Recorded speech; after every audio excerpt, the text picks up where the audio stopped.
everyone, this is Paul Gale from PaulGaleNetwork.com, and thank you for joining me today for video game news. It is February 17th, 2021, and these are the top stories of the day. To kick things off, I reported a little while ago that Playtonic Games was going to have something new that they were going to announce, and the following is their Playtonic Friends label. This is their publishing label. This is really cool. It says, the publishing label for Playtonic Games, making Playtonic friendships with wonderful developers creating exciting games for your enjoyment and ours. So as you know, Playtonic Games is a nice developer. They brought us Yooka-Laylee, and now they're going into the publishing side of things. So we could expect more from them and more partnerships. So that's really cool. So I'm looking forward to see what they come out with next, and I definitely wish them the best in the coming months and years. I'll keep you posted if anything shows up, and I'll follow for now. Not bad. Let's see. Next up, this is an interesting day, by the way. We just had a really big Nintendo Direct, and there's not a whole lot to talk about aside from that, but I still wanted to share some other news. Nintendo Switch's SNK versus Capcom that was announced a couple of weeks ago is now available. So if you're interested, I'm going to play the trailer, see if this is your cup of tea. It's the SNK versus Capcom, the Match of the Millennium trailer. Here we go. This isn't something that was shown off in the Nintendo Direct either, so this is pretty new.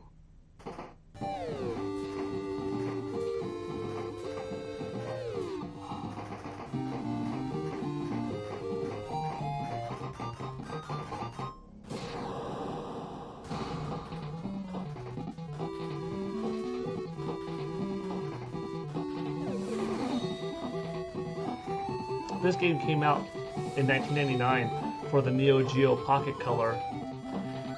It was a cool game.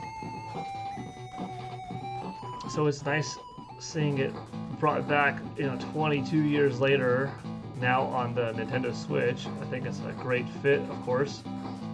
Got a good cast of Capcom and SNK characters, backgrounds from both franchises. I'm sure you recognize some of that music, right?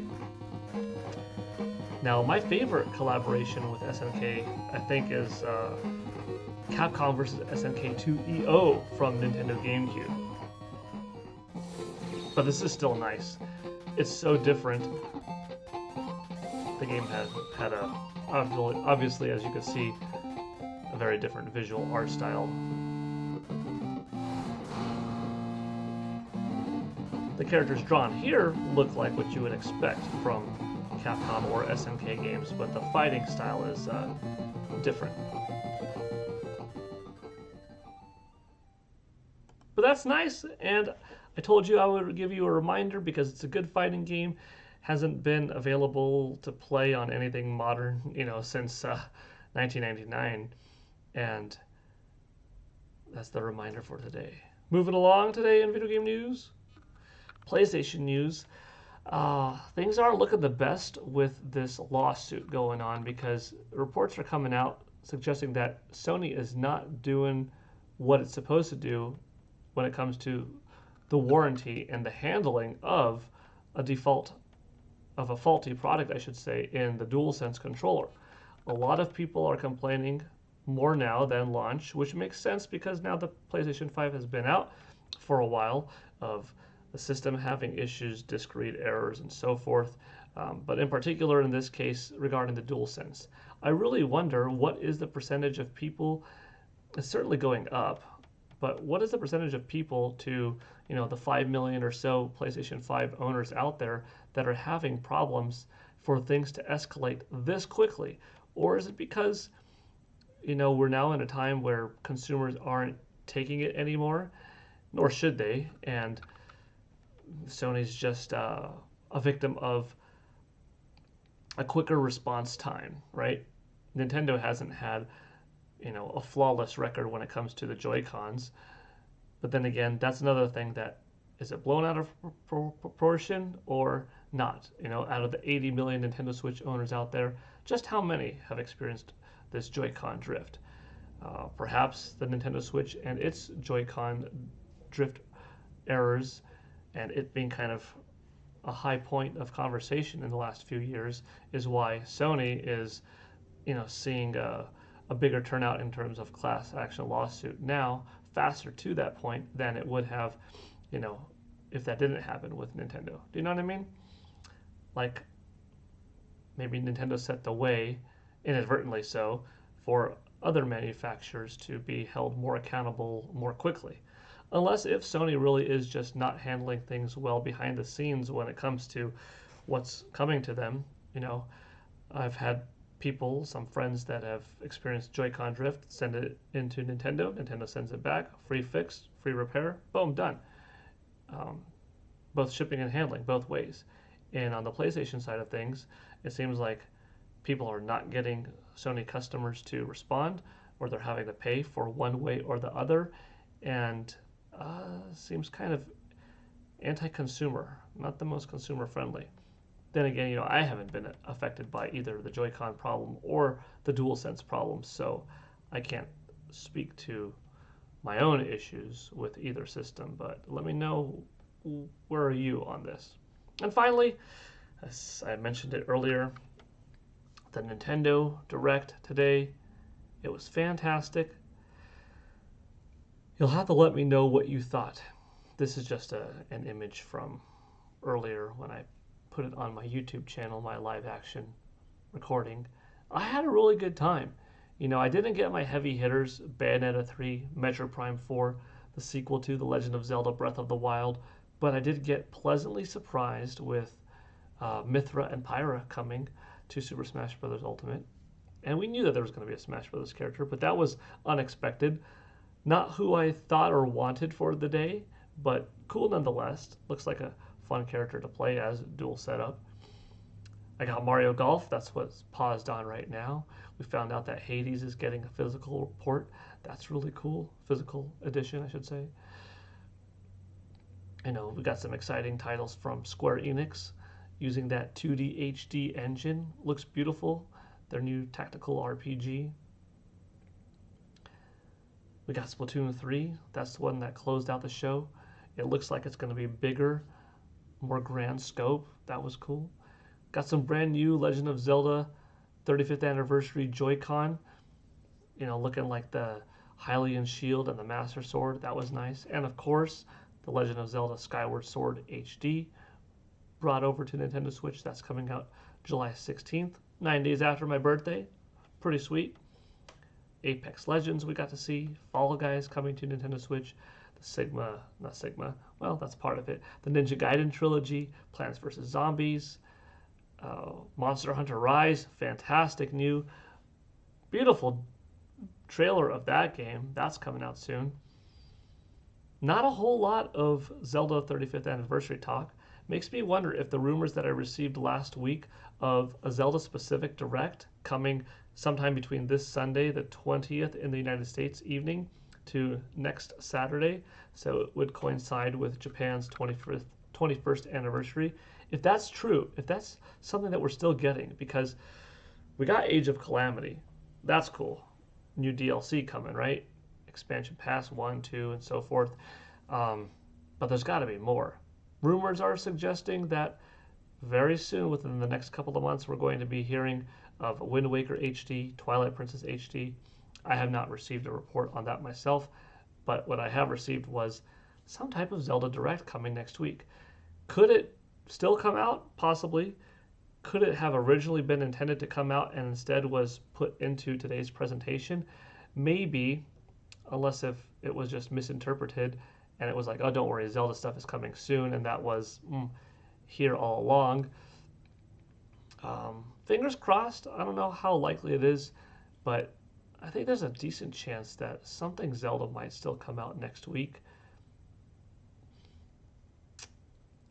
I am trying to think. The last thing is, are we going to get Breath of the Wild 2 this year? With Skyward Sword coming out in August, would they put Breath of the Wild 2 in November or December? You're looking at 3 or 4 months in between the two, you don't want either one to take away from the other's sales. It would be Breath of the Wild most likely taking away from Skyward Sword's sales than the opposite, unless if people, you know, played Skyward Sword and got their fix of Zelda and for some reason didn't pick up Breath of the Wild too. That's also a possibility. There is such a thing as, oversaturating the market, especially in an anniversary with just games. That's why Nintendo was pretty wise when it came to Mario, because it didn't just release a ton of Mario SKUs all costing $60 a pop, pop, pop, pop, pop, pop all throughout the year. No, they had partnerships across other avenues. Clothes, ice cream, games. There were a few different things, Black Milk, Levi's, Cold Stone. Those are the things that I'm referring to, of course. Lego. Shoes, of course, Puma. But with Zelda, so many people want games from it, and I do too, but I also think it would be important and smart of Nintendo to branch out with Zelda and, do some kind of Lego thing, do some kind of graphic novel. Of course, a live action show or something like that would be sweet, but if we get games, what are we going to get?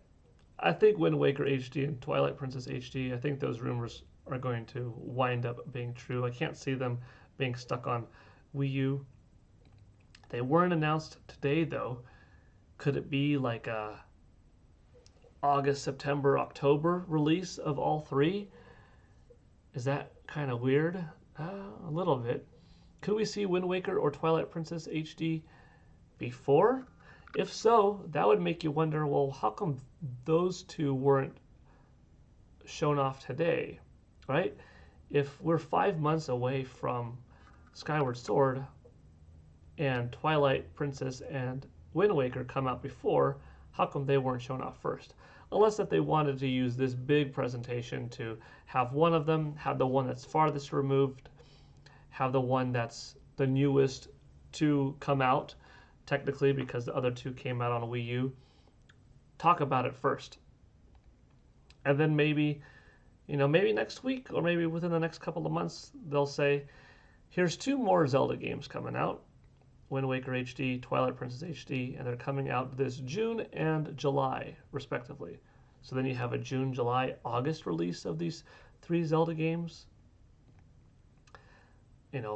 Let people... There's just a thing of too much on the market available that even though if you're a fan of Zelda, even if you missed out on these games originally, now you're looking at $180 in Zelda games to spend over a 3-month time.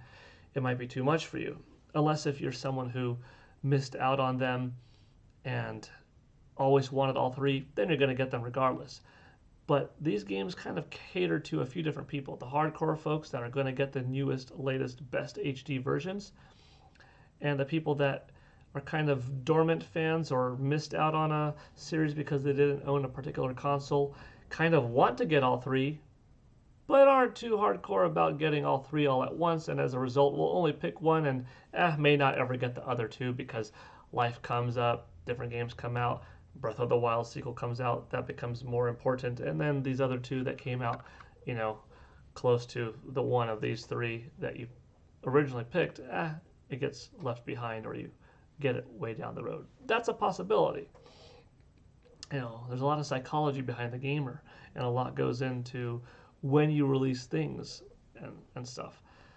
But then that leaves us with Ocarina of Time, Majora's Mask, Phantom Hourglass, Spirit Tracks. I don't think all of those are coming, but Ocarina and Majora seem like decent candidates, right?